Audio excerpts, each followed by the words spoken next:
Bonjour. Donc, si vous voulez bien vous installer, voilà, nous allons donc ouvrir cette 66e journée nationale d'études de l'ACOF. Cette année est une année particulière, bien sûr. Donc, nous avons, comme d'habitude, tenter de faire de ces journées quelque chose d'important, et vous voyez que nous sommes accueillis sur un campus extrêmement prestigieux.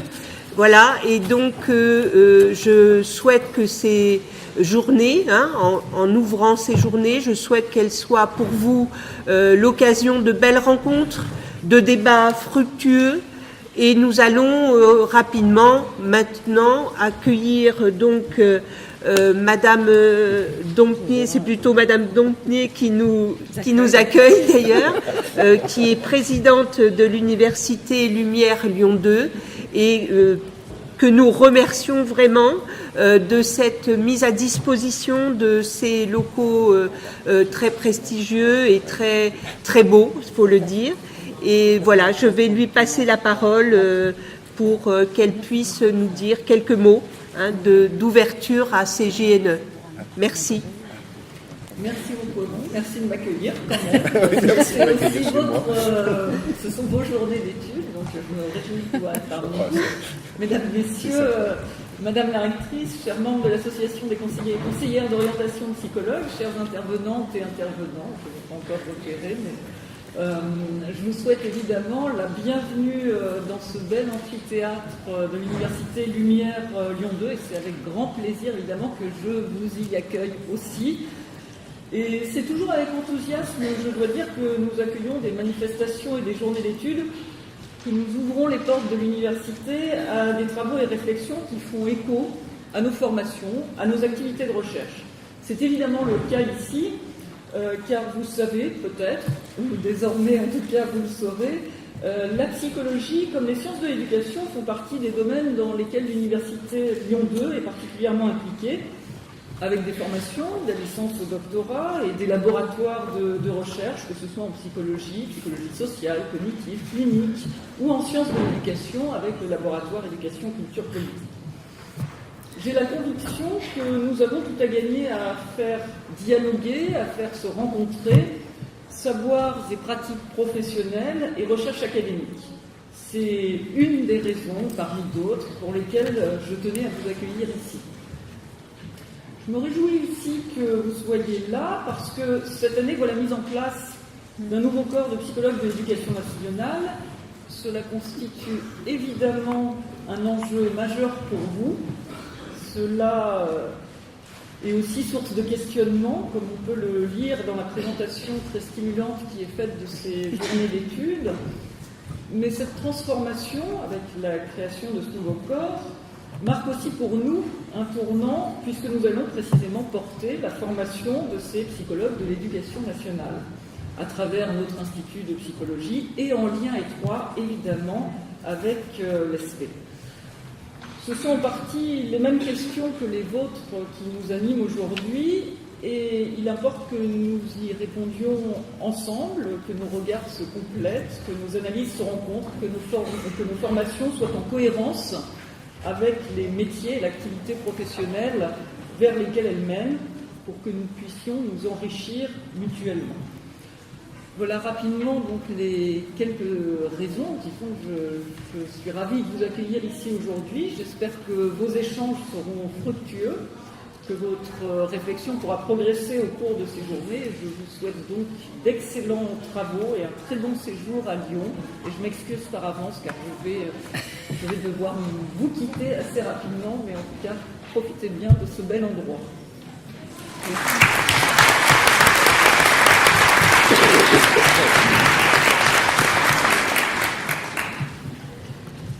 Bien, merci beaucoup. Encore une fois, c'est vraiment intéressant d'avoir ce lieu et merci pour votre accord sur cet accueil. Voilà. Maintenant, je vais passer la parole à Madame Moulin-Civil, qui est rectrice de la région académique Auvergne-Rhône-Alpes, rectrice de l'Académie de Lyon et chancelière des universités. Voilà. Et je voulais aussi dire quelques mots à Madame la rectrice pour la remercier de son soutien voilà, pour ces journées nationales d'études et pour être en appui à ces journées de la COF, hein, qui est l'association des conseillers d'orientation psychologue. Et nous sommes très heureux de votre présence. Et donc, je vais vous laisser vous exprimer et vous remercier de cet appui et ce soutien. Merci beaucoup. Madame la présidente de l'université Lumière Lyon 2, chère Nathalie, monsieur le recteur, directeur de l'ONICEP, cher Michel, Madame la présidente de l'association des conseillers, conseillères d'orientation psychologue donc de France, monsieur le conseiller, chef du service académique, information, orientation de l'Académie de Lyon, mesdames et messieurs les inspecteurs, mesdames et messieurs les directeurs et directrices de CIO, mesdames et messieurs les psychologues de l'éducation nationale, mesdames et messieurs, j'espère n'avoir oublié personne, vous dire vraiment d'abord que c'est pour moi un privilège que de participer à l'ouverture de ces 66e journées nationales d'études de l'Association des conseillères, conseillers d'orientation psychologue de France. C'est un plaisir aussi, évidemment, de les accueillir à Lyon, dont on sait que c'est la ville des confluences. Donc, un plaisir d'accueillir, évidemment, des congressistes venus de toute la France pendant 3 jours pour profiter à la fois de la richesse de la ville, mais surtout participer activement aux travaux de réflexion sur ce nouveau corps des psychologues de l'éducation nationale, donc institué par le décret du 1er février dernier. Je crois qu'il n'est pas inutile de resituer, même si je le fais rapidement, la création de ce nouveau corps. C'est vrai que c'est la loi du 8 juillet 2013 qui a engagé un vaste plan de modernisation des métiers de l'éducation nationale, de tous les métiers de l'éducation nationale. Donc c'est révision des missions, bien sûr, de l'ensemble des personnels. Voilà, une révision qui est apparue comme une nécessité pour réussir la mise en œuvre de nouvelles orientations à la fois pédagogiques et éducatives, et que ces missions s'adaptent au mieux à cette nouvelle ambition pour l'école. Un chantier de ce point de vue-là sans précédent a été ouvert en juillet 2013, donc avec la mise en place de nombreux groupes de travail. Et le groupe de travail 14 est évidemment celui qui s'est penché sur l'évolution du métier de psychologue spécialisé en conseil en orientation scolaire et professionnelle. Alors ce travail collectif a permis d'instituer ce nouveau corps unique de psychologues de l'éducation nationale à cette rentrée 2017 qui rassemble évidemment les métiers de psychologue scolaire dans le premier degré et de conseillères, conseillers d'orientation psychologue et directeurs, directrices de centres d'information et d'orientation dans le second degré. Je ne m'arrêterai pas sur les 2 spécialités que vous connaissez bien. Plutôt insister sur ce nouveau corps qui s'accompagne bien évidemment d'une redéfinition des missions. Et si vous le permettez, je crois qu'en tant que rectrice, je suis très sensible évidemment aux fondements et aux objets de ces missions dont je relèverai plus particulièrement 3 aspects. Le premier aspect, le psychologue, la psychologue au sein des établissements scolaires a bien sûr toute sa place au service de la réussite des élèves. Son expertise, et je tiens à le rappeler ici, lui permet évidemment d'apporter les éclairages nécessaires sur le développement psychologique, sur le développement cognitif, sur le développement social aussi de l'adolescent ou de l'adolescente dans les apprentissages et tout au long de son parcours scolaire. C'est vrai que c'est lui ou elle qui participe à créer les conditions favorisant l'investissement scolaire des jeunes et ce que l'on appelle communément, mais j'y insiste toujours beaucoup, ce que l'on appelle le bien-être à l'école. Le ou la psychologue de l'éducation nationale aide aussi les familles, bien sûr, à mieux comprendre, à mieux analyser la situation de leur enfant. Et bien sûr, c'est lui aussi ou elle qui travaille avec les équipes pédagogiques et éducatives sur les situations des élèves et participe, si besoin, à la construction ou à l'adaptation de dispositifs pédagogiques. Le deuxième aspect, c'est que si le P de psychologue est maintenant à la première place, et donc cité en premier lieu, c'est bien pour dire que l'accompagnement des élèves et des étudiants d'ailleurs aussi étudiants et étudiantes dans l'élaboration progressive de leurs projets d'orientation scolaire, universitaire et professionnelle constitue toujours une des missions essentielles du psychologue de l'éducation nationale, éducation, développement et conseil en orientation scolaire et professionnelle. Donc il n'est pas nécessaire de rappeler combien, bien sûr, ce sujet focalise les attentions et est au cœur des préoccupations de parents inquiets pour l'avenir de leurs enfants, et peut-être que ça résume aussi assez bien l'inquiétude qui peut être celle aussi, bien sûr, de nos élèves et de nos étudiants. Et le troisième aspect, le troisième volet, dont le ministre de l'Éducation nationale a rappelé qu'il constitue toujours une priorité, eh bien, sa participation entière à la persévérance scolaire et à la remédiation du décrochage scolaire. Je pense qu'en cette période de rentrée, les psychologues, évidemment, sont appelés à participer pleinement au repérage des jeunes sans solution, avec les chefs d'établissement, bien sûr, avec tous ceux qui concourent à ce repérage, et en tout cas, évidemment, peuvent les accompagner au mieux vers une continuité ou un retour à la formation, y compris pour le post-baccalauréat, dont on sait les difficultés actuelles, et je passe rapidement sur ce sujet-là, mais je sais combien tous collectivement nous sommes engagés évidemment dans ce sujet. On saluera évidemment bien sûr aussi le rôle fondamental des directrices et directeurs de CIO, qui font bien partie bien sûr du corps des psychologues de l'éducation dans les multiples aspects de leur mission.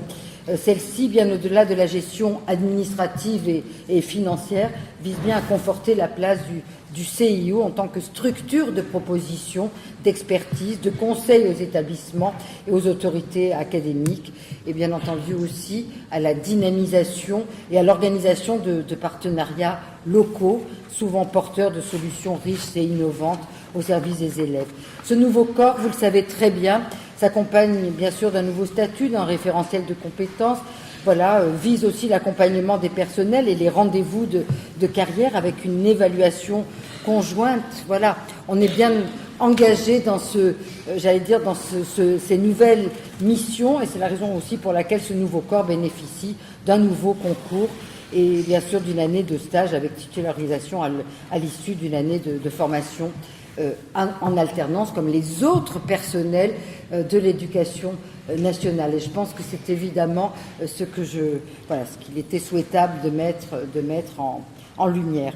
Je termine en vous disant évidemment que ces journées nationales d'études que nous ouvrons ici arrivent donc à point nommé, tant il est important que chacune et chacun d'entre vous puisse trouver dans cette réflexion collective, et dans ce lieu, des espaces d'échange et de réflexion qui permettent d'inscrire dans toutes ces nouveautés, dans une nouvelle dynamique pour vos métiers, mais aussi plus largement pour l'école. Merci donc à la COP France pour l'organisation de ces journées, particulièrement merci encore une fois de les organiser à Lyon, ce qui a permis, je crois, de réunir, et on le voit, un très très grand nombre de professionnels. Je vous souhaite à mon tour de très riches échanges, de très belles découvertes, bref, de très belles journées d'études. Merci beaucoup de votre attention.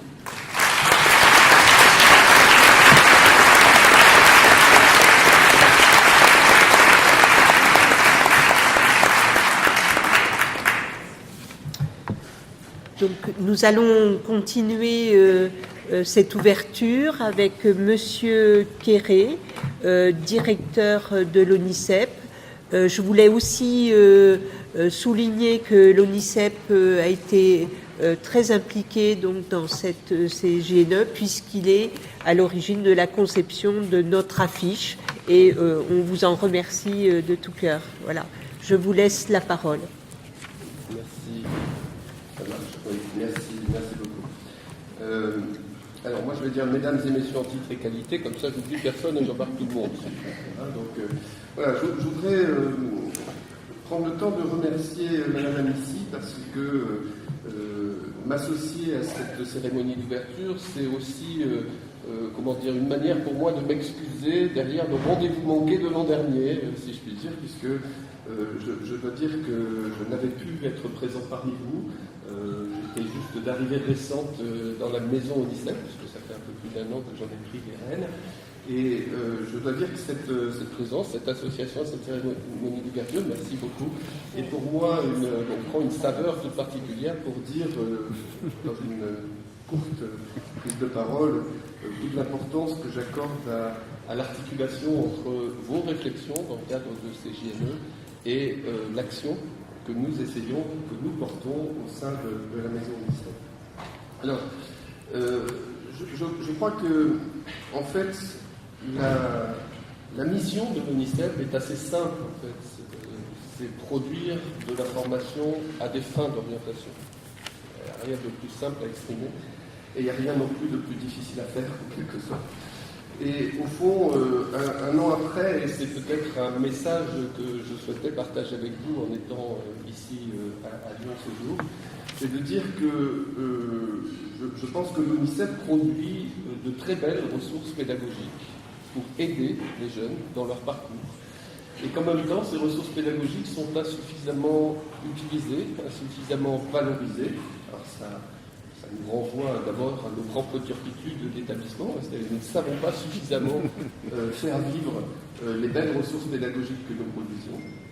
Et puis, en même temps, nous avons besoin, précisément, pour mieux faire connaître ce que nous faisons, d'être en interface plus ouverte avec le monde extérieur. Et c'est, à travers ma présence ici, le premier des messages que j'ai envie de délivrer. C'est-à-dire toute l'importance, au fond, des interfaces entre la maison UNICEF et le reste du monde, dont toute l'action que vous portez en fait largement et grandement partie. Permettez-moi plutôt d'affirmer une forme de conviction qui est aujourd'hui aussi exprimée dans les textes, dans une certaine mesure. C'est que, et je pense qu'on sera nombreux à la partager, c'est un peu trivial ce que je veux dire, c'est que mes messages ont du sens. L'orientation, c'est un parcours. Et c'est un parcours qui se construit, on ne revient pas sur l'orientation subie, l'orientation raisonnée, etc. C'est vraiment un parcours qui se construit, et qui se construit, j'allais dire, au-delà des étapes près qu'on connaît toutes et tous, et qui est en fait un parcours éducatif, finalement, qu'on appelle aujourd'hui le parcours à venir, c'est là où on rejoint les textes. Mais au fond, l'orientation, pour moi, c'est un parcours du quotidien. Et c'est un parcours du quotidien qui embarque évidemment toutes les composantes de l'éducation nationale, mais bien au-delà, comme vous le savez toutes et tous, et qui embarque évidemment l'environnement social de tous nos jeunes. Et là aussi, les interfaces sont au-delà de la relation entre l'UNICEF et la maison éducation nationale dans toute cette composante, pour s'ouvrir en fait sur aussi le monde social en quelque sorte. Et je pense que là encore, nous avons une forme de capital social UNICEF auprès des ménages français qui est reconnu et qui est très fort encore aujourd'hui, mais qu'il faut complètement entretenir et qui participe pour moi de l'intérêt de faire vivre cette fonction orientation de façon la plus active possible. Alors ça m'amène à dire que cette conviction de méconnaissance encore trop forte de ce que l'UNICEF a en magasin pour outiller la réflexion sur l'orientation, c'est qu'il y a une ambition pour moi aujourd'hui dans la maison UNICEF, c'est de renforcer, j'allais dire, notre présence et la connaissance de ce que nous faisons auprès des établissements scolaires. Si j'avais une seule chose à dire, c'est celle-là, c'est-à-dire je souhaiterais que l'UNICEF soit plus présent, plus connu, plus informatif, en quelque sorte, au sein même des classes, des équipes pédagogiques, de l'action des équipes pédagogiques, du rôle du chef d'établissement, etc., d'être plus en percolation active avec les établissements scolaires. Pour ce faire, l'UNICEF a toujours eu une force d'appui. C'est une force d'appui aux politiques académiques. Je profite de la présence de la rectrice pour dire toute la qualité du travail, de la symbiose que nous entretenons avec les services académiques d'information et d'orientation dans cette académie tout particulièrement. Mais cette symbiose des équipes UNICEF académiques avec les services académiques d'information et d'orientation, ça n'est que l'une des facettes de notre activité et de ce souci de renforcer la présence dans les établissements scolaires. Je pense que nous avons aussi besoin de travailler plus et mieux en interface avec toute l'infrastructure d'orientation. Je pense évidemment au premier rang à cette infrastructure incarnée dans les CIO, mais à travers vous-même, je pense que nous avons besoin de mieux travailler la porosité, j'allais dire, les échanges entre ce que nous faisons au sein de la maison UNICEF et la réalité de votre quotidien et de l'outillage de ce quotidien que vous portez auprès des jeunes. Donc pour moi, l'importance d'être présent aujourd'hui, c'est d'abord de souligner cela, c'est-à-dire de dire l'utilité pour nous de suivre ces JNE, de suivre les débats et les avancées que vous pourrez faire sur les modes d'action et les modes d'intervention. Et ça prend une tonalité tout à fait particulière, comme la rectrice l'a souligné, au moment où se met en place un nouveau corps de l'éducation nationale, c'est le psychologue de l'éducation nationale. Il y a un chemin nouveau à ouvrir, il y a des apprentissages à faire dans le renouvellement et le périmètre et le paramétrage en fait du fonctionnement de ce corps, ça vous appartient. Mais c'est aussi pour moi le moyen de dire que être en porosité avec vous, c'est capitaliser autour de vos réflexions. C'est être en capacité de mieux sentir finalement la façon dont le monde change, et je peux vous garantir qu'il change, et les parcours d'orientation changent considérablement. Les choses qui sont des trajectoires linéaires sont de plus en plus, je n'oserais dire heurtées, mais en tout cas font l'objet de jeux d'aller-retour. Je pense que ça touche tout autant l'enseignement supérieur que l'enseignement secondaire. Et on voit bien combien il est utile d'avoir un opérateur national qui donne un peu, qui aide à typologiser, à donner un peu des repères dans ces modes de progression de la réflexion des jeunes, dans la construction de leur parcours de formation et derrière de la destination qu'ils souhaitent se donner dans le monde de l'emploi. Donc je m'arrête là en disant à nouveau, Madame Amici, merci, tout le plaisir que j'ai d'être ici devant vous. Même si ma présence est complètement éphémère parce que je suis aussi commis dans d'autres lieux ce jour et je vais être obligé de vous quitter après cette séance d'ouverture et je m'en excuse. Pour autant, je vous assure que l'UNICEF est bien représenté dans la salle et qu'on aura l'occasion de débriefer ensemble de tous les échanges et de tous les travaux que vous aurez portés durant cette journée et je vous en remercie.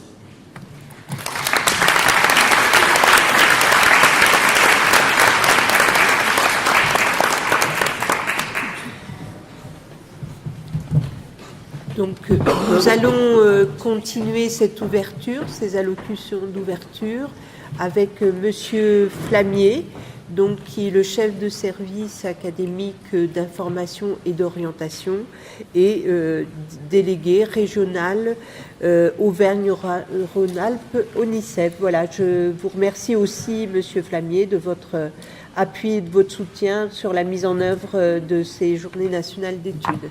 Merci Dominique, merci chers collègues. Madame la rectrice, monsieur le directeur, recteur, madame la présidente, madame la déléguée générale. Commissaire, pardon. J'ai oublié. Délégué régional, c'est moi. Madame c'est la ça. commissaire. Chers collègues, pour faire rapide, bien sûr que pour l'Académie de Lyon et pour le chef de service académique d'information et d'orientation, ce nouveau corps, la création, la mise en place de ce nouveau corps a engagé un projet à la fois passionnant et important. Bien sûr que la nouvelle venue de la formation dans l'Académie de Lyon, alors on peut voir peut-être un petit clin d'œil de l'histoire, puisque on m'a appris que le dernier congrès de la COP avait eu lieu en 1993 à Lyon, coïncidant avec la fermeture du centre de formation qui existait jusque-là à Lyon. Et, alors je crois que c'est un hasard, mais oui. Ce congrès cette année à Lyon coïncide avec la réouverture de la formation dans l'Académie de Lyon. La présidente Nathalie Doncounier qui vient de nous quitter, effectivement, avec l'Université Lyon 2 et l'Institut de psychologie de Lyon 2, qui a été choisi pour faire partie des 7 centres de formation des psychologues de l'éducation nationale, fonctionnaires, stagiaires.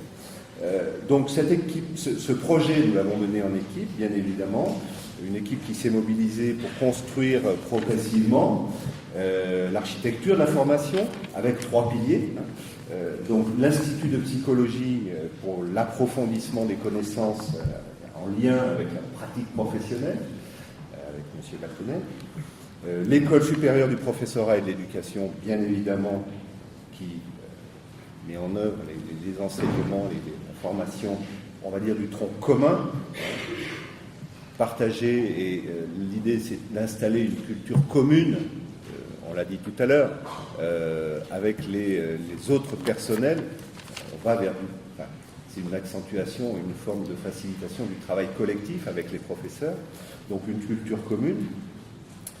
Et puis le terrain professionnel, représenté par les CIO pour les psychologues éducation, développement, conseil en orientation scolaire et professionnelle. Alors on dit EDO, EDCO, EDCOSP, voilà, c'est la spécialité qui nous intéresse aujourd'hui. Et puis, bien évidemment, les RAZ et les écoles pour les psychologues de l'éducation nationale, éducation, développement et apprentissage pour le premier. Alors, le CIO, le SAIO et les CIO, se sont bien sûr largement mobilisés pour accueillir tous les stagiaires que le rectorat avait rattachés à l'Université de Lyon, 32 ou 33. Donc, c'est une mobilisation qui a effectivement été large. On peut remercier les CIO, leurs directeurs et les personnels de ces CIO. Certains CIO accueillent cette année jusqu'à 6 stagiaires. Parce qu'on a aussi les stagiaires deuxième année de l'INETOP qui sont accueillis en parallèle. Donc jusqu'à 6 stagiaires. C'est un bel effort de formation, là aussi un bel effort collectif. Et on peut le saluer. Alors bien évidemment... Pardon. Oui, ça fait... Oui, c'est parce que... Alors, je me permets, ça peut donner lieu à polémique, ce que vous venez de dire, en fait. Voilà. Alors, je ne souhaitais pas engager une polémique. Après, c'est une réalité. Mais il faut souligner, enfin moi, en tant que chef de service académique, encore une fois, je tiens à saluer le travail conduit et l'accompagnement proposé par les services déconcentrés, par les CIO et les conseillers de notre académie. Donc c'est une première cette année, bien évidemment, avec quelques tâtonnements. Alors, peut-être un peu d'émotion liée à ces tâtonnements, je ne sais pas. Mais bien évidemment, nous allons nous affiner et nous allons procéder à tous les ajustements nécessaires pour que l'année prochaine, avec un calendrier qui nous sera communiqué plus tôt, voilà, tout sera fait. Et c'est vrai que nous avons découvert des textes progressivement. Donc nous nous sommes mis en ordre de marche très tôt, mais il a fallu s'adapter au rythme de la production et de la mise en œuvre vraiment de ces textes. Alors voilà, mais cela dit, je salue l'effort, mais il est toujours très intéressant d'accueillir des stagiaires et des personnels qui viennent d'autres académies, d'autres horizons. Ça permet toujours d'avoir un regard neuf sur sa pratique, sur le fonctionnement des établissements.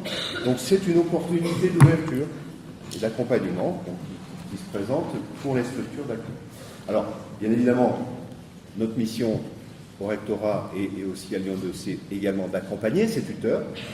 Et au-delà de l'accompagnement des personnels nouvellement formés et des tuteurs, il s'agit aussi d'accompagner l'ensemble des professionnels dans cette transition avec ce nouveau corps. La rectrice l'a rappelé, des compétences qui ont un peu évolué. Et ça nous ramène au cœur un petit peu de la thématique de cette journée. Ce nouveau corps met en lumière des compétences quand même déjà bien reconnues. Et la refondation de l'orientation, qui est encapsulée dans la refondation de l'école qu'a évoqué Madame la rectrice, se nourrit de ces compétences et du travail collectif sur lequel j'insiste toujours beaucoup, qui les mobilise. Et puis aussi d'autres compétences qui ne sont pas nouvelles, mais qui n'étaient pas aussi bien identifiées peut-être par les partenaires, par les parents d'élèves, bref, par tout l'écosystème autour de l'école. Alors, est-ce que ça va modifier concrètement, fondamentalement, le travail que les psychologues du conseil en orientation ont posé jusque-là? Là, c'est une des questions, je pense, que vous allez travailler durant ces 3 journées. Vous y trouverez peut-être une réponse, j'espère, en tout cas des éléments de réponse, certainement, et à ces questions que vous vous posez tous légitimement et que chacun et chacune se pose. Voilà. Donc j'espère que ces journées d'études permettront à ce nouveau corps d'aller vers des éléments de réponse, de réflexion, sèmeront quelques graines qui permettront d'accéder rapidement à la maturité, Alors je fais bien sûr là aussi un petit clin d'œil avec le corps adolescent, qui est le titre de ces journées, par la thématique générale de ces journées. Donc pour terminer, encore une fois, un hommage à l'équipe, aux équipes d'organisation de ces journées. Je peux témoigner qu'elles n'ont pas ménagé leurs efforts. On en a été vraiment le témoin quasi journellement. Leur tresse a atteint un niveau, voilà, on peut dire niveau 5 par rapport aux éléments de l'actualité. Nous avons fait modestement notre possible pour les aider, SAIO, la mission éducation économique du rectorat également. Et puis, à nouveau, je remercie la présidente de l'Université Lyon 2 pour vraiment son aide précieuse. Les chefs d'établissement, dont certains ont mis des locaux à disposition pour des ateliers. Voilà, donc merci à tous. Je vous souhaite un bon congrès. Je vous souhaite de profiter au maximum de ce temps pour puiser également dans les travaux de recherche, puisque, on l'a souligné, le lien avec la recherche, entre la recherche et la pratique de terrain, c'est un élément fondamental. Et dans les interventions des différentes personnes qui vont être amenées à apporter des éclairages, bien évidemment, je vous engage à en profiter également pour visiter Lyon, d'abuser, mais pas trop, de la gastronomie, mais en tout cas de profiter largement de ces 3 journées, tant sur le plan intellectuel que culturel. Voilà, bon congrès à toutes et à tous. Merci.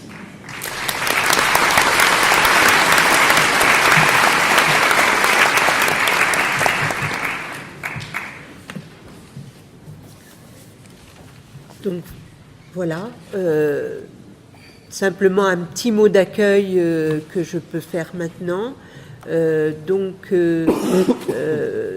C'est les 66e journées nationales d'études, donc ça représente quand même déjà une longue histoire avec les journées nationales d'études de la COF, et j'oserais faire ce petit jeu de mots. La 66, ça évoque très souvent la route 66, qui n'est pas de notre culture, mais qui je trouvais intéressant, puisque on va peut-être à cette occasion de la création du corps unique commencer une route. On espère que cette route, elle sera intéressante pour chacun. Et voilà, c'est aussi l'accueil sur Lyon qui est intéressante aussi, puisque simplement pour vous dire que vous avez été très nombreux à vous inscrire, jusque là on a et ça continue, les inscriptions continuent. Hier soir encore, il y avait encore des inscriptions, et nous sommes à 550 congressistes, qui est ce qui n'est pas étonnant, ce qui était prévisible, puisque Lyon est très bien desservie, est une région intéressante de tout point de vue, que ce soit culturel ou économique. Et voilà, donc cette route, on va la faire ensemble. On a beaucoup travaillé au départ sur évidemment le fait que c'est la création du corps unique, mais est-ce qu'on est à une étape qui veut dire qu'on est quelque part, on se donne encore une projection un peu comme les adolescents finalement, et c'est pourquoi on a choisi ce titre-là après des débats entre nous, du comité, et on a trouvé que ce rapport à l'adolescence était très intéressant. Et donc, bien sûr, j'espère que il y a une partie dans ces journées, vous le verrez tout à l'heure, qui est, on l'a dit aussi ici, est une partie historique, parce que comment on passe d'une étape à une autre, souvent en regardant l'amont, ce qui s'est passé avant, et il faut aussi mettre cette histoire en perspective pour pouvoir passer cette nouvelle étape. Et je pense que c'est ainsi que l'on a conçu donc ces journées nationales d'études, un point d'histoire, un point qui nous permet aussi de nous resituer, de nous remettre en perspective.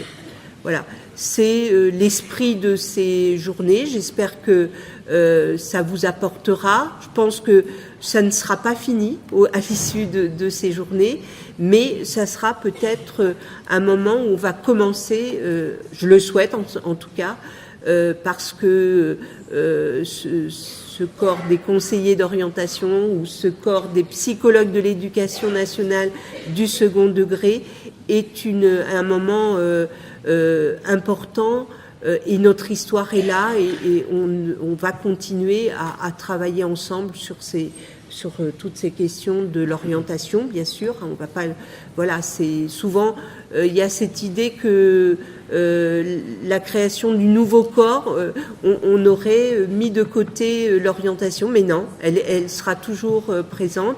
Et on a aussi peut-être cette affirmation de tout ce qui concerne la psychologie, et c'est important pour nous. Donc ces clés-là, nous allons les débattre, et je vous souhaite donc une très belle rencontre et de la réflexion, et de pouvoir poursuivre notre réflexion et de développer notre métier. Voilà. Merci.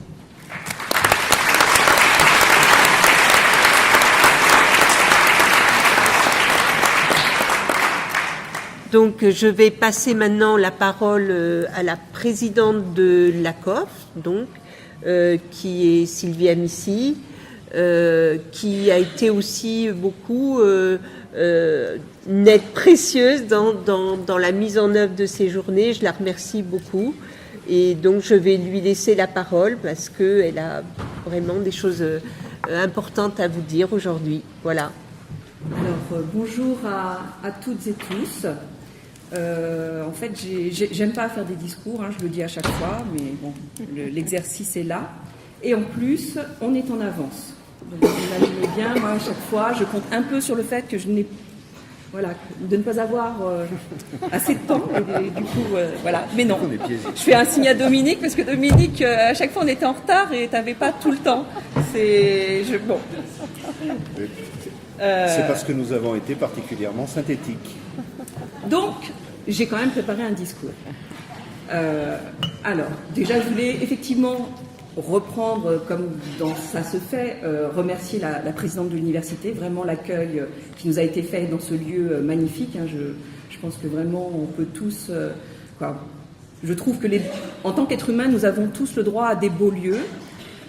Qu'en ce moment, on est dans un contexte où ce n'est pas forcément ce qu'on vit sur le terrain. Donc, j'espère qu'au moins, cette bulle que nous créons ici puisse vous permettre de penser qu'au quotidien, nous avons tous droit à des beaux lieux, à des lieux dignes d'accueil, de conditions de travail, etc. Et ces lieux le sont. Donc, merci à la présidente de l'université.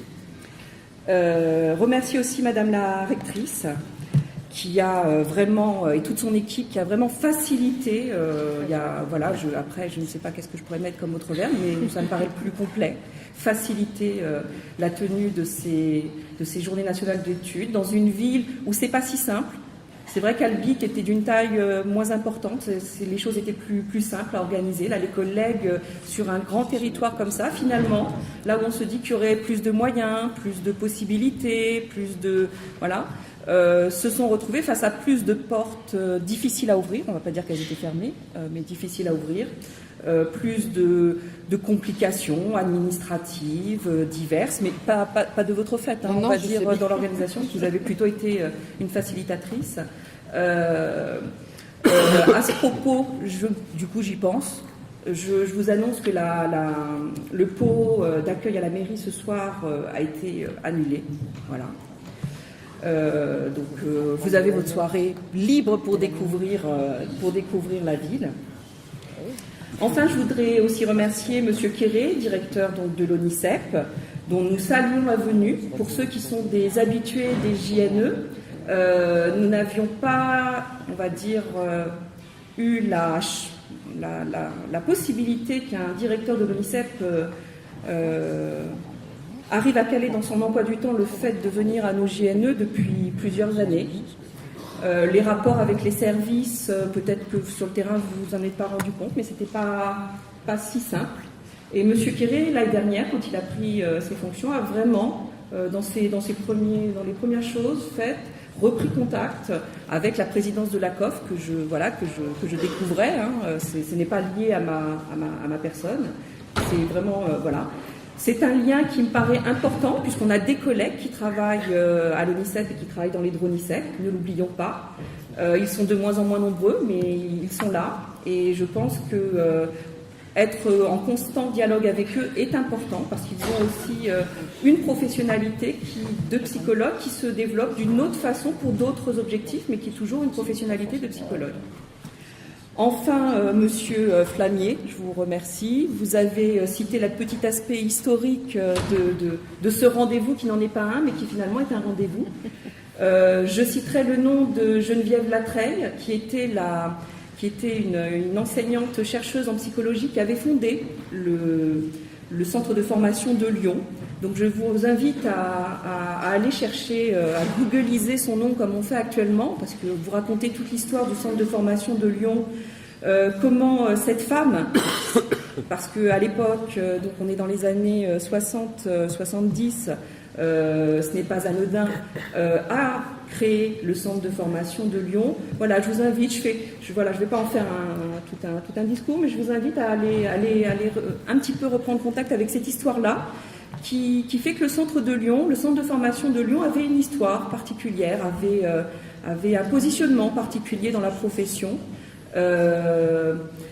Aujourd'hui, le centre réouvre. Normalement, le directeur du centre de formation, Nicolas Baltenec, avec lequel les rapports sont vraiment très très positifs. Il a, pareil, en tant qu'ACOF, il nous a identifiés, on a pu discuter. Normalement, il a mis à la possibilité et va donner toutes les facilités pour que les stagiaires qui sont au centre de formation de Lyon puissent assister avec vous. Alors le problème, c'est que j'ai pas pu voir ce matin dans les listings s'ils étaient déjà là, donc je sais pas. Mais normalement, les stagiaires du centre de Lyon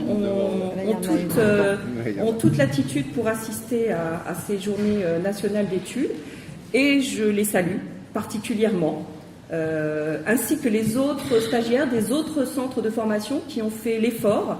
Puisque rappelons-le, cet effort, puisqu'on est dans un cadre associatif, c'est un effort à la fois avec l'institution qui autorise, qui permet, mais aussi un effort personnel, et on en est tout à fait conscient, nous-mêmes étant bénévoles et consacrant beaucoup de temps à la vie de l'association, nous tous, les collègues de Lyon qui ont organisé cet événement, comme les collègues du conseil d'administration qui, au fil de l'année, ont participé à de nombreuses réunions, ont participé à de nombreuses discussions.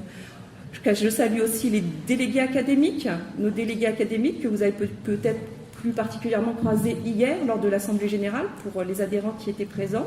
Nos délégués académiques qui ont organisé cette année le chiffre record, en tout cas, je vais le dire comme ça, on peut faire mieux, mais de 10 journées régionales d'études qui ont rassemblé pour les moins nombreux, c'était 30 personnes, mais on est monté jusqu'à quasiment 100, voire plus de 100 personnes. Donc vraiment un succès et un travail de vos délégués académiques qui a été très très important.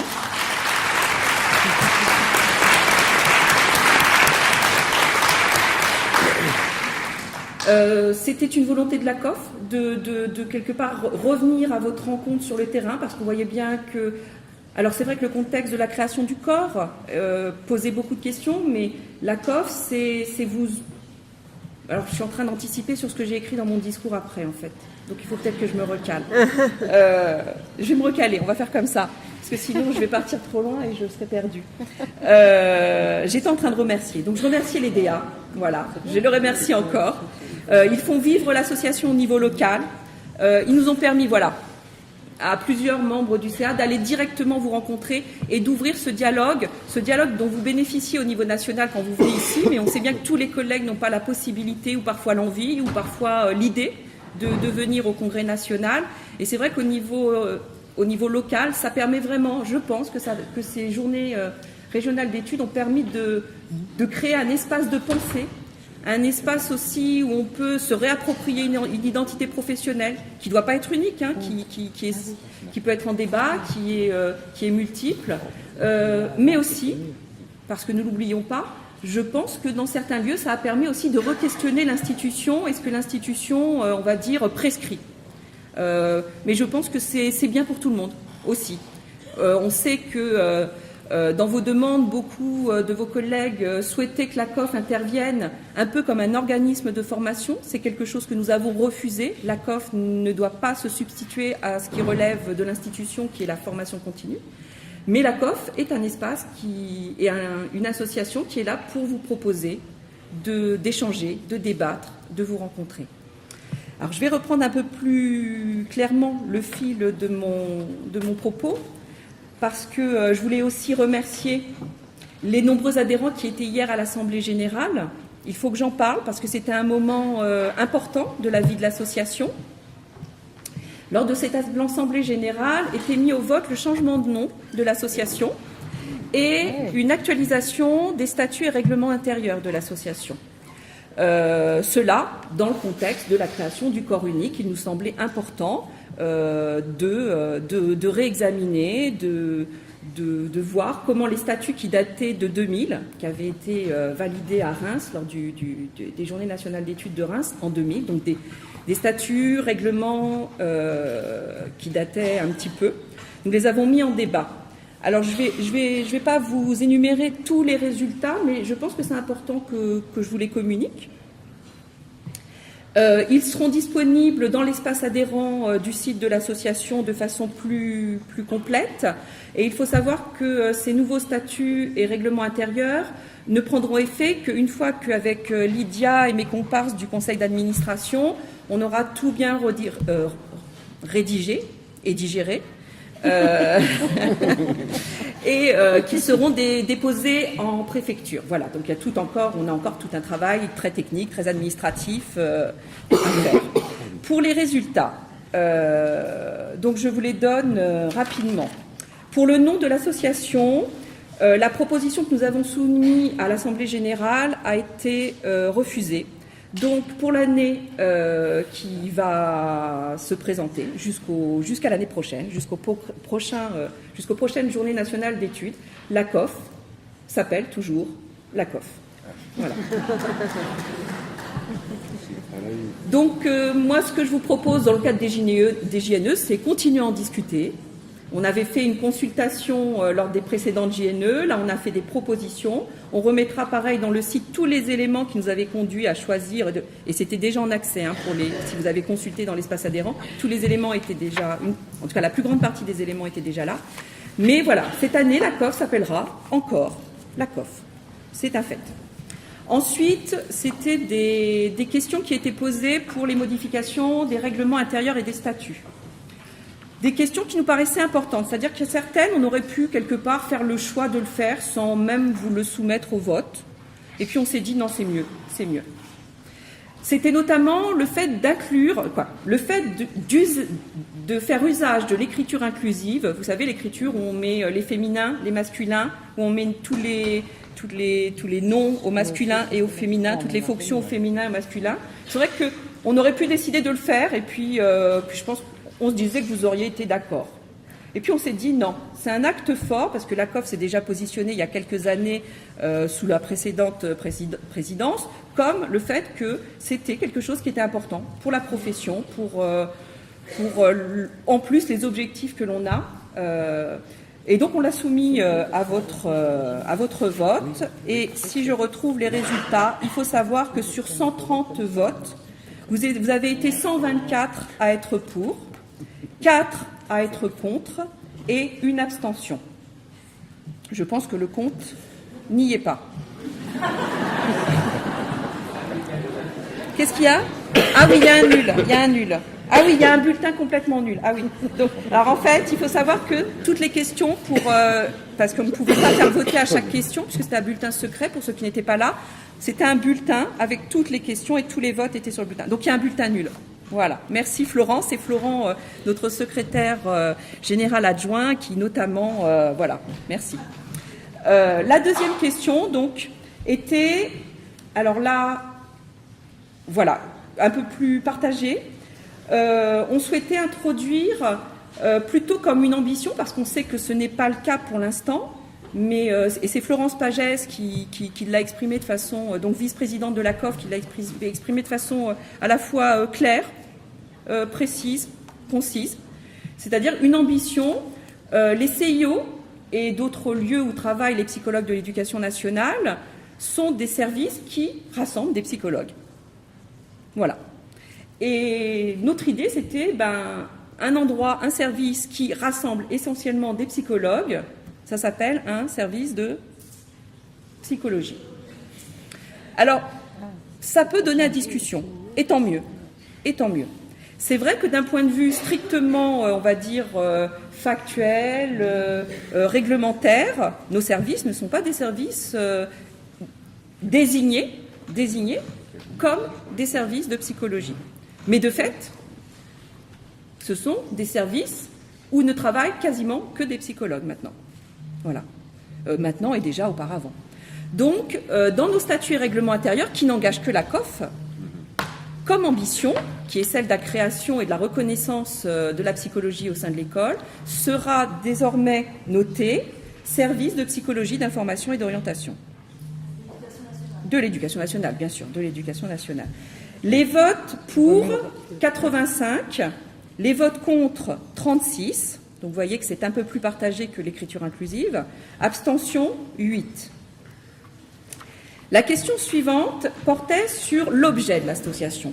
L'objet de l'association, c'est quelque part le cadre général. Une collègue m'interrogeait sur mais qu'est-ce que c'est, par exemple, les statuts par rapport au règlement intérieur. Donc je donnais l'image, les statuts d'une association, c'est un peu la maison. Et le règlement intérieur, c'est qui habite dedans et quelles sont les règles de vie dans la maison.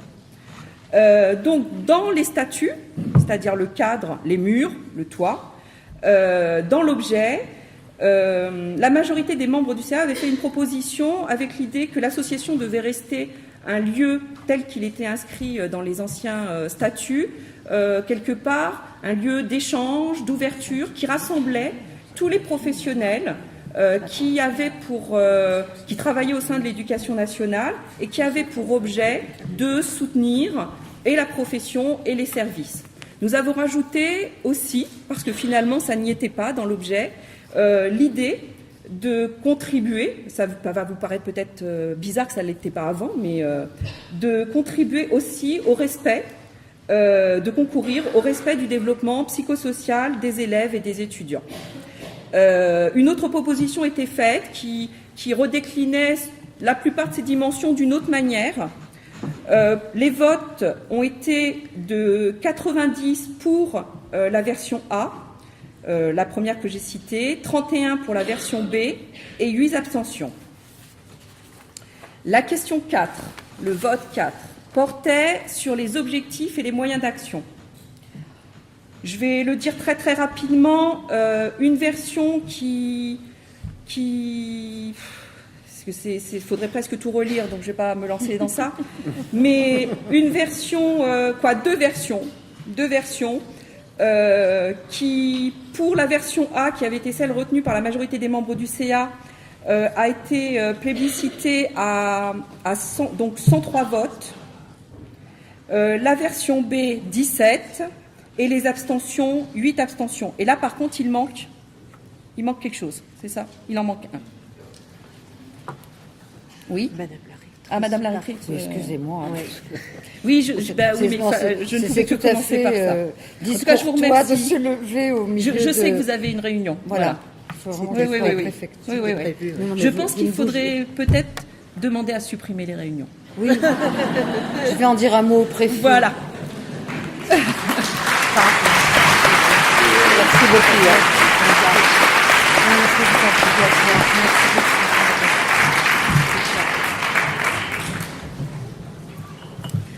Alors je poursuis. Monsieur Quéré, lui, rejoint Lille directement et prend un train. Donc, mais il a aussi une réunion. Alors nous sommes en réunion, on a de la chance, on reste. Je vais essayer de décliner sans que ça soit trop ennuyeux la suite, trop ennuyeux, pardon. Donc là, on est passé au règlement intérieur. C'était le vote numéro 5. Alors, je vais, comment dire, la première question portait sur, justement, la maison, elle est construite, les murs sont posés, le toit aussi. C'est qui habite dans la maison et quelles sont les règles entre les gens de la maison. Dans le règlement intérieur, donc, il y avait des modifications. On a souhaité apporter des modifications sur les membres actifs. Alors, ce que je sais, c'est que la plupart du temps, vous saviez peut-être pas ce qui était écrit avant dans les statuts. Donc, je sais que ça a été très complexe pour certains parce qu'il fallait à la fois découvrir ce qui était écrit avant. Donc, il faut savoir qu'avant, pouvaient être membres actifs de l'association, les titulaires de tous les diplômes qui sont dans la profession,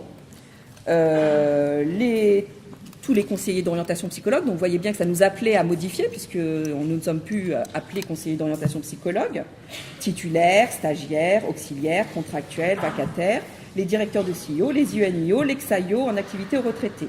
Il y avait aussi, parce que l'idée de l'association, lorsqu'elle a été fondée, c'était de rassembler les professionnels qui travaillaient dans les services d'information et d'orientation, il y avait aussi la possibilité pour les assistantes de services social, les médecins d'orientation, pour ceux qui ont connu le docteur Delmas, qui, il y a jusqu'à quelques années, était encore vivant et qui avait beaucoup œuvré auprès de la COF, voilà, j'ai une pensée.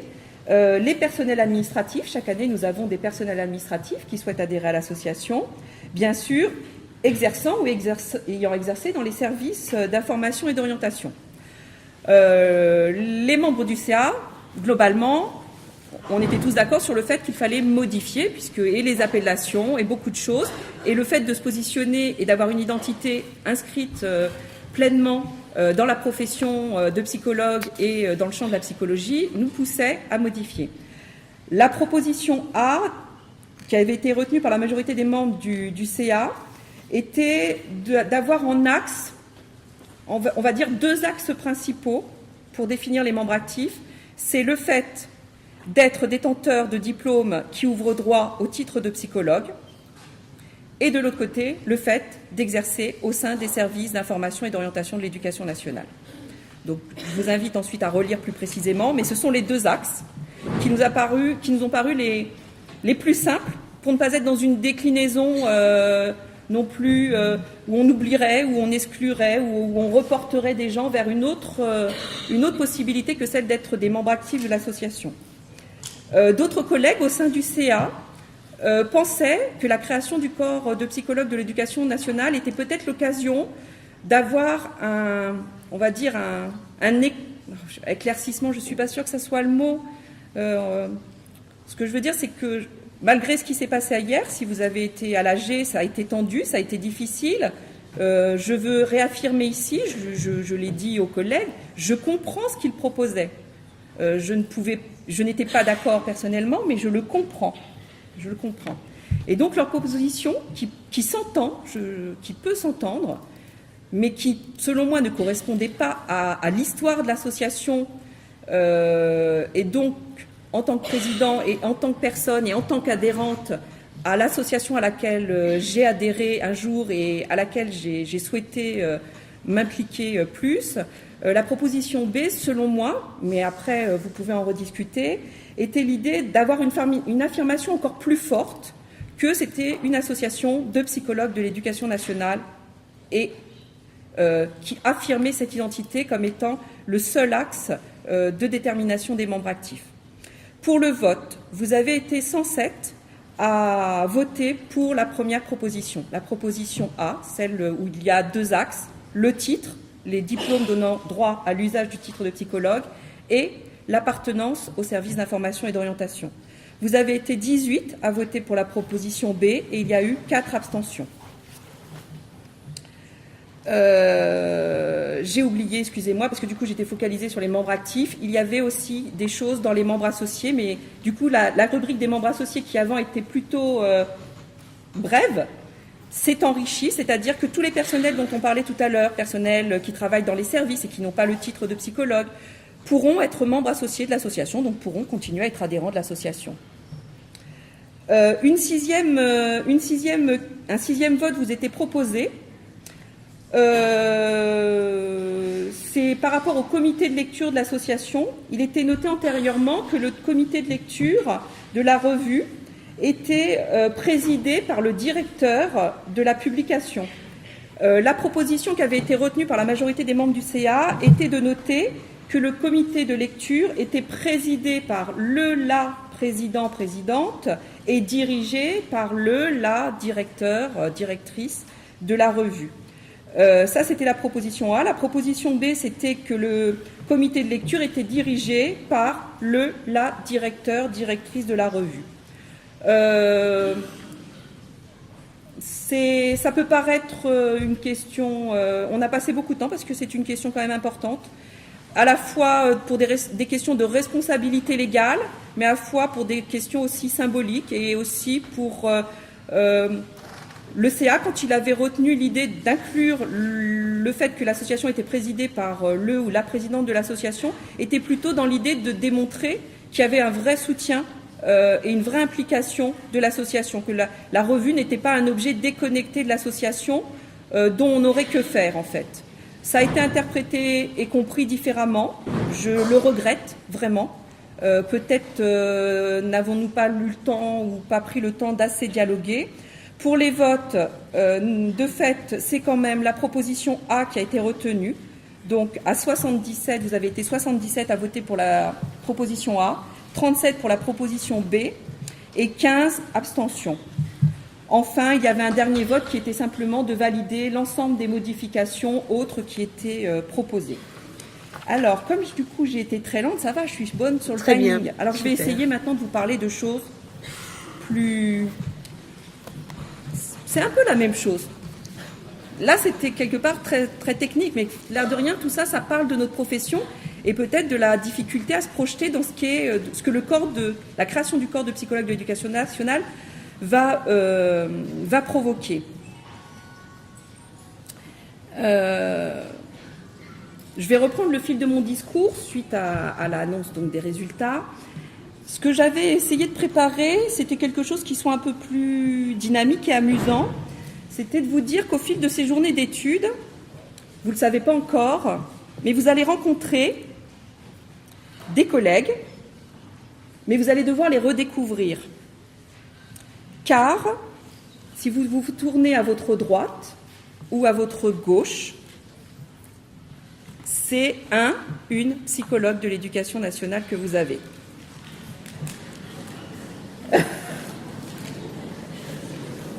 Voilà. Ah ben oui. Alors peut-être pas après, je sais pas. Après peut-être qu'il y a... Voilà, je sais pas. Est-ce que tout le monde a à sa droite un psychologue ou une psychologue de l'éducation nationale? Pas moi. Bah si, vous en avez une. À gauche, Ah oui. c'est Dominique, non, on n'en a pas un à sa droite. Non. Voilà, vous allez devoir, et c'est JNE, donc, puisque le corps a été créé et a pris effet le 1er septembre, je pense que nous allons devoir nous-mêmes nous redécouvrir, c'est-à-dire que la création de ce corps, ça va d'abord être un dialogue avec soi-même. Certains m'ont déjà entendu le décliner lors des journées régionales d'études, si vous êtes venus... C'est cette fameuse question qui est au cœur de notre métier, appariement de l'image de soi, appariement image des métiers, image de soi. Ça déjà c'est un premier dialogue intérieur qui n'est pas forcément simple selon l'image que l'on a du psychologue, de la psychologue et la façon dont on perçoit ses propres qualités, ses propres fonctions, son propre travail. Donc un appariement qui est à faire pour soi-même. Moi, je vous inviterai à être à l'écoute, à être bienveillant avec les collègues pour lesquels ce n'est peut-être pas si simple. Pour certains d'entre vous, c'est une évidence parce que vous êtes rentrés dans le métier comme ça, parce que vous l'êtes approprié, parce que vous avez milité pour. Mais personnellement, j'ai milité pour 10 ans d'engagement dans la COF sur ce dossier-là, aux côtés notamment de Dominique. Mais je ne dis pas que c'est facile. Je ne dis pas que c'est facile parce que moi... je suis rentrée dans le métier conseillère d'orientation. Même pas psychologue, puisque j'étais de l'ancien CAFCO. Psychologue. Et pourtant, je me suis toujours sentie psychologue. Mais finalement, des fois, je l'aime bien mon nom de conseillère d'orientation psychologue. Et des fois, ça me fait bizarre. Et là, depuis le mois de septembre, dans mon CIO, avec les collègues, on fait des tests, en fait. On essaye de voir ce que ça donne. Alors du coup, je vais vous raconter 2 histoires. 2 histoires des collègues Parce que du coup, on se raconte ce que ça fait de dire aux gens qu'on est psychologue de l'éducation nationale. La première histoire, donc ça s'est passé là, hein, c'est des récits. La première histoire, c'est un élève qui se présente, un élève qui est en première année d'études supérieures. On lui donne la fiche, hein, je pense que vous avez tous des fiches d'accueil. On lui demande de remplir la fiche pour nos statistiques, parce que malgré ce qui est pensé ou dit à certains endroits, nous faisons des statistiques et nous avons du public qui vient dans les CIO. Après, on ne sait pas où elles disparaissent parfois. On se dit, mais c'est pas grave, c'est un autre débat. Non, mais c'est vrai, ça n'arrive jamais jusqu'aux repères et références statistiques, par exemple au niveau national. C'est dommage, parce qu'il y a du boulot qui est fait dans les CIO et dans les établissements scolaires. Donc la collègue donne la feuille. Et le jeune lui dit...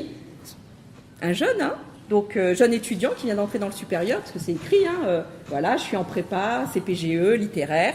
Et il dit, mais sur votre document, il y a encore écrit conseiller d'orientation psychologue, vous n'êtes pas devenu psychologue de l'éducation nationale. Alors la collègue a dit, bah oui.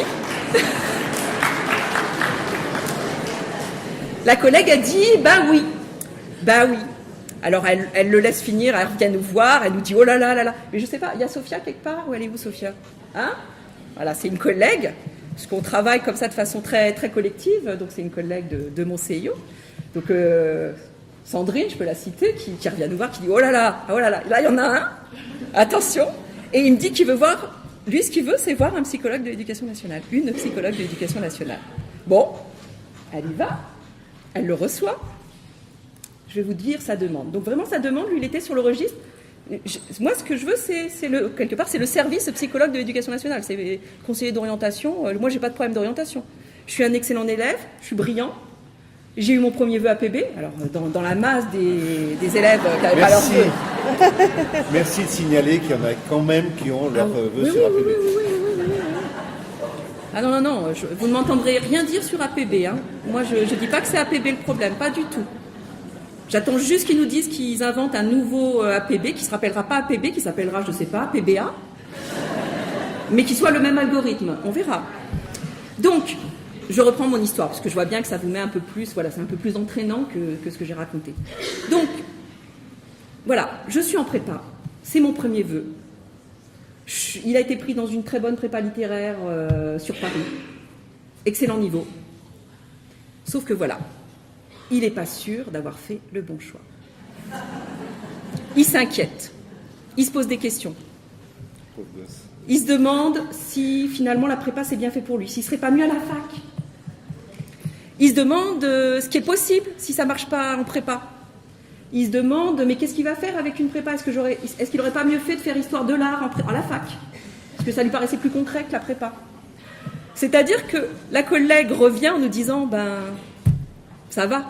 C'est-à-dire que cette demande-là, elle était aussi là l'année dernière quand un élève se présentait en disant voilà, je suis en prépa, c'est mon premier vœu, mais je crois que je me suis peut-être mal orientée. Sauf que là, il n'a pas dit ça, il n'a pas dit je me suis mal orientée, il a dit je suis pas sûre de me sentir bien, je suis pas sûre que c'était le bon choix, je suis pas sûre d'avoir bien réfléchi, je suis pas sûre de savoir où je vais. C'est-à-dire les questions qui sont les questions que nous aurait posées le même élève ou que nous ont posées déjà depuis des dizaines d'années, des plus d'années, des élèves. Voilà, le premier exemple. Et je le trouve vraiment, voilà, ça nous, au CIO, voilà. Le deuxième récit que je vais vous faire est un peu plus bref. Un autre cadre, pour le coup, c'est moi qui l'ai vécu, un entretien ENA-ENA, c'est-à-dire un élève nouvellement arrivé en France. Je me présente, psychologue de l'éducation nationale, spécialisé dans les questions d'éducation, de développement et de conseil en orientation. Il faut prendre son souffle quand même. Alors. Ah, c'est possible. Personnellement, je pense que toute cette première année, décliner notre spécialité est nécessaire. Voilà. Et l'acronyme PsyEN peut-être à prendre du temps, il est intéressant à utiliser, mais prendre du temps. Parce que je trouve qu'en interaction directe, et notamment à l'oral pour les gens, et à l'écrit, on a le temps à l'écrit. On a le temps. Déclinons notre champ d'intervention. Entretien, élèves nouvellement arrivés en France. Deux tatas qui ont ramené leur petit-neveu et qui ont la garde, qui sont tutrices légales de leur neveu, francophones. le petit garçon est francophone. Un petit 6e, vous en avez tous vu comme ça, avec des yeux qui brillent. Il est content de venir à l'école en France.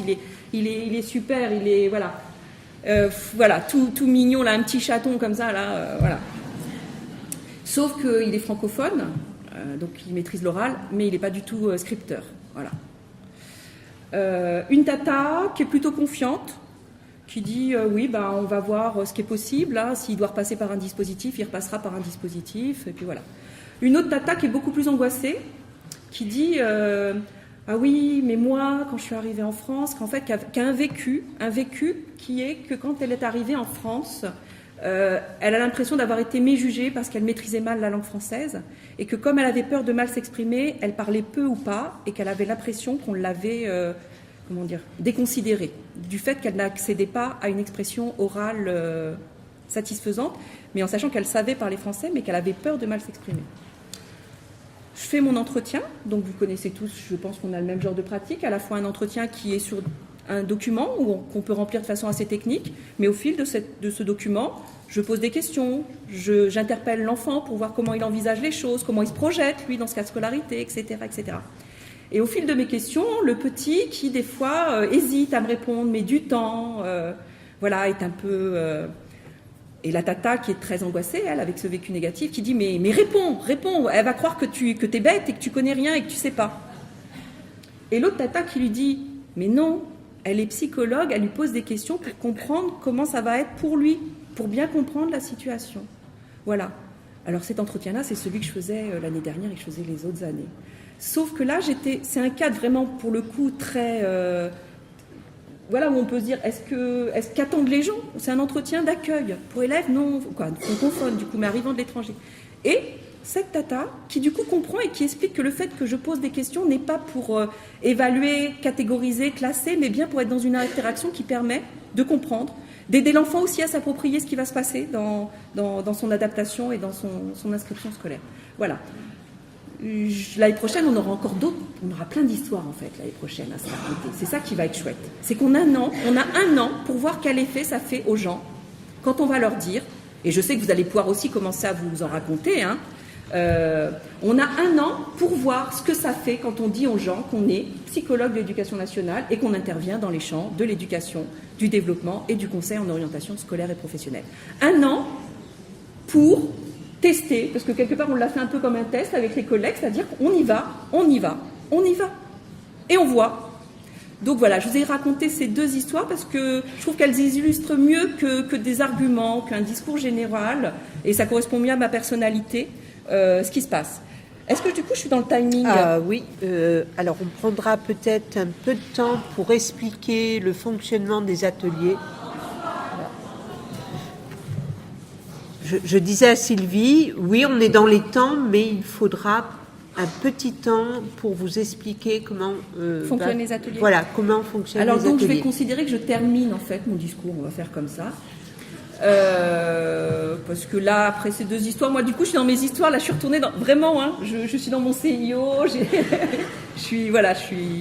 Parce que quelque part, en même temps ça m'embête là de pas être dans mon CIO. Je suis contente d'être avec vous, mais voilà. Bon, je dis un mot quand même des CIO, des centres d'information et d'orientation. Monsieur Flamier est là, Madame la rectrice est là. Quoi dire de ce qui s'est passé ces dernières années, dont on est en train de commencer à ressentir les premiers effets sur les fermetures de CIO? Des étonnements, c'est-à-dire qu'on a des interlocuteurs qui commencent à s'étonner qu'il n'y a pas de CIO. Voilà. Qui commencent à s'étonner que c'est très loin pour aller dans un CIO. Alors c'est vrai qu'il y a les nouveaux outils numériques, qu'il y a tout ça. Mais voilà. Questionnons le fait, d'une certaine manière, je pense qu'il ne faut pas hésiter à commencer à dire quel effet ça a eu de fermer tel CIO. Ces enfants-là, cette population-là, elle est passée où? Elle est où? Ces chiffres, parce que si on regarde les chiffres d'accueil, sur la masse des gens qui venaient dans les différents CIO qui existaient, est-ce qu'on les retrouve finalement? Où est-ce qu'on les retrouve? Où est-ce qu'ils ne vont plus nulle part? Des questions qui me paraissent à examiner et à réexaminer.